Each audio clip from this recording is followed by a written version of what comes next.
कभी ना कभी हम सबका कोई ना कोई वादा तो टूटा ही है। लेकिन सोचिए, जब यही वादा एक बिजनेस डील में टूटता है, तब बात सिर्फ भरोसे की नहीं रह जाती। तब पिक्चर में आता है कानून। तो चलिए आज समझते हैं कि भारत का कानून इन टूटे हुए प्रोफेशनल वादों को आखिर देखता कैसे है। तो क्या होता है जब कोई बड़ा बिजनेस डील या कोई सर्विस एग्रीमेंट या मान लीजिए एक सिंपल सा वादा ही टूट जाता है। देखिए, चाहे डील करोड़ों की हो या एक छोटा सा एग्रीमेंट, वादा टूटने का मतलब सिर्फ भरोसा टूटना नहीं है। इसके काफी सीरियस लीगल नतीजे भी होते हैं और आज हम इन्हीं नतीजों की गहराई में उतरेंगे। तो आज का हमारा सफर कुछ ऐसा रहेगा। पहले हम समझेंगे कि ये टूटे वादे की प्रॉब्लम है क्या। फिर देखेंगे कि ब्रीच यानी उल्लंघन कितने तरह के होते हैं। इसके बाद बात होगी रेमेडी की, यानी डैमेजेस कैलकुलेट कैसे होते हैं। फिर कॉम्पेंसेशन और पेनल्टी के बीच की जो पतली सी लाइन है उसे समझेंगे और आखिर में देखेंगे कि कोर्ट्स इन मामलों में फैसले कैसे सुनाती हैं। तो चलिए शुरू करते हैं पहले पॉइंट से। देखिए, सबसे पहले यह समझना जरूरी है कि हर वादा हर प्रॉमिस एक लीगल प्रॉमिस नहीं होता। लेकिन जिस मोमेंट कोई वादा कानूनी दायरे में आ जाता है ना, तब उसे तोड़ना कानून की नजर में एक बहुत ही गंभीर मामला बन जाता है। कानून का एक बहुत पुराना और फंडामेंटल प्रिंसिपल है, जैसे लैटिन में कहते हैं उबी जूस इबी रेमेडियम। इसका सिंपल सा मतलब है, जहां कोई राइट है वहां उसकी रेमेडी भी है। यानी अगर किसी का कोई कानूनी अधिकार टूटा है तो कानून उसे उसका इलाज यानी उपचार जरूर देगा। और कॉन्ट्रैक्ट के मामलों में तो ये प्रिंसिपल सबसे इंपॉर्टेंट है। तो ये कॉन्ट्रैक्ट या अनुबंध आखिर है क्या?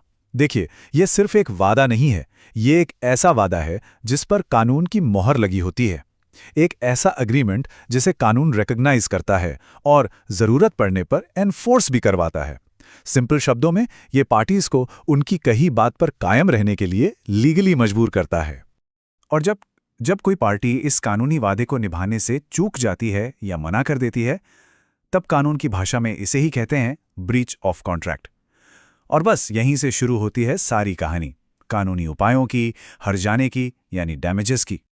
अच्छा, अब एक और जरूरी बात, कानून हर उल्लंघन को एक ही तराजू में नहीं तोलता। ऐसा नहीं है कि हर टूटा हुआ वादा बराबर है। असल में ब्रीच कितना सीरियस है और कब हुआ, इसके आधार पर इसे अलग अलग कैटेगरीज में बांटा गया है। तो मोटा मोटा ब्रीच कई तरह के हो सकते हैं। एक होता है एक्चुअल ब्रीच, मतलब परफॉर्मेंस की डेट आ गई और काम नहीं हुआ, सिंपल। फिर है एंटिसिपेटरी ब्रीच, इसमें पार्टी ड्यू डेट से पहले बता देती है कि भाई हमसे ना हो पाएगा। फिर आते हैं माइनर ब्रीच और मटेरियल ब्रीच। माइनर ब्रीच मतलब छोटी मोटी चूक जिससे कॉन्ट्रैक्ट का मेन पर्पस अब भी पूरा हो सकता है। लेकिन मटेरियल ब्रीच वो एक सीरियस मामला है। जी हाँ, ये मटेरियल ब्रीच इतना सिग्निफिकेंट होता है कि ये कॉन्ट्रैक्ट की पूरी नींव को ही हिला देता है। ये कोई छोटी मोटी गलती नहीं है, ये एक ऐसी फेलियर है जो उस पूरे डील का जो मेन फायदा था ना, उसे ही खत्म कर देती है। और इसीलिए इसके लीगल नतीजे भी काफी गंभीर होते हैं। तो अब सवाल उठता है कि जब कॉन्ट्रैक्ट टूट जाता है तो इसका उपाय क्या है, रेमेडी क्या है? सबसे कॉमन रेमेडी है डैमेजेस यानी मॉनेटरी कॉम्पेंसेशन, पैसे के रूप में मुआवजा। पर यह कैलकुलेट कैसे होता है, चलिए देखते हैं। यहां एक बहुत बहुत जरूरी बात समझनी है। कानून में डैमेजेस का मकसद सजा देना बिल्कुल नहीं है। इसका मकसद है नुकसान की भरपाई करना। The goal is to compensate, not to punish.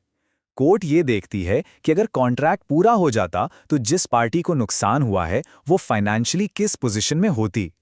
Damages का काम बस उस पार्टी को उसी पोजीशन पर वापस लाना है। और इंडिया में डैमेजेस से जुड़ा सारा खेल इंडियन कॉन्ट्रैक्ट एक्ट 1872 के सेक्शन 73 के आसपास घूमता है। यही वो सेक्शन है जो रूल सेट करता है कि आखिर डैमेजेस मिलेंगे कैसे और कितने। तो सेक्शन 73 के कुछ कोर प्रिंसिपल्स हैं। पहला, कंपनसेशन उस लॉस के लिए मिलेगा जो ब्रीच से नेचुरली हुआ हो, यानी डायरेक्ट कॉन्सिक्वेंस। दूसरा, या फिर उस लॉस के लिए जिसके बारे में कॉन्ट्रैक्ट बनाते वक्त दोनों पार्टीज को पता था कि अगर ब्रीच हुआ तो ये नुकसान हो सकता है। और तीसरा, बहुत जरूरी पॉइंट, किसी भी रिमोट या इनडायरेक्ट लॉस के लिए यानी दूर के नुकसान के लिए कोई कंपनसेशन नहीं मिलता। इसी बेस पे डैमेजेस दो तरह के होते हैं।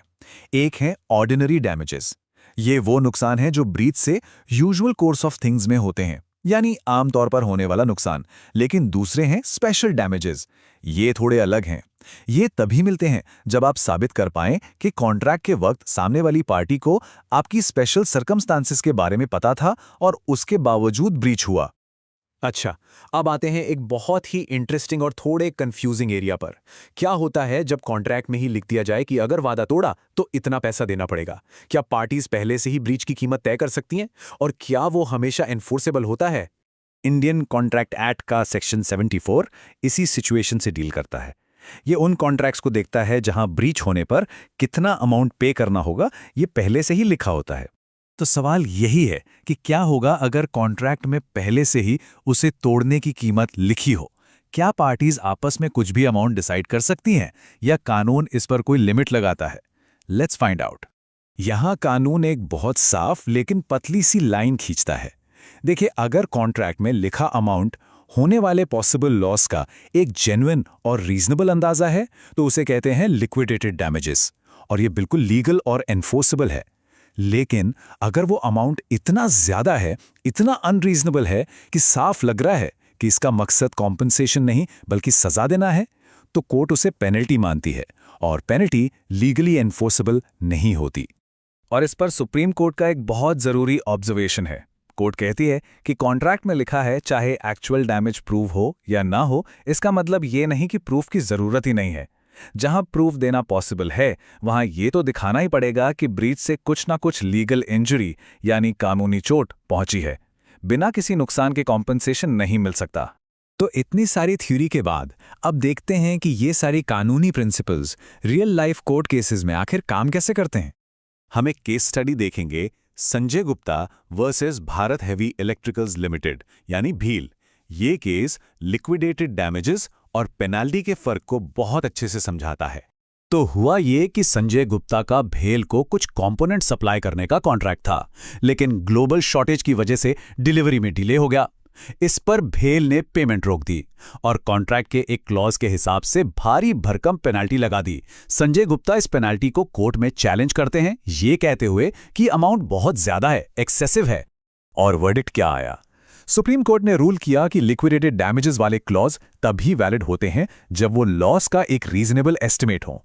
कोर्ट ने साफ कहा कि भेल ने जो पेनल्टी लगाई थी वो डिस्प्रोपोर्शनेट थी, यानी नुकसान के मुकाबले कहीं ज्यादा, और इसलिए कोर्ट ने उस पेनल्टी को कम कर दिया। तो आखिर में ये सब सुनने के बाद एक सवाल खुद से जरूर पूछना चाहिए, खासकर जब कोई कॉन्ट्रैक्ट साइन कर रहे हों। सवाल यह है, आपके कॉन्ट्रैक्ट में जो क्लॉज है क्या वो कंपेंसेट करने के लिए बना है या पनिश करने के लिए? क्योंकि एक रीजनेबल कंपेंसेशन और एक अनफेयर पेनल्टी के बीच का यही छोटा सा फर्क कोर्ट में केस को बना भी सकता है और बिगाड़ भी सकता है।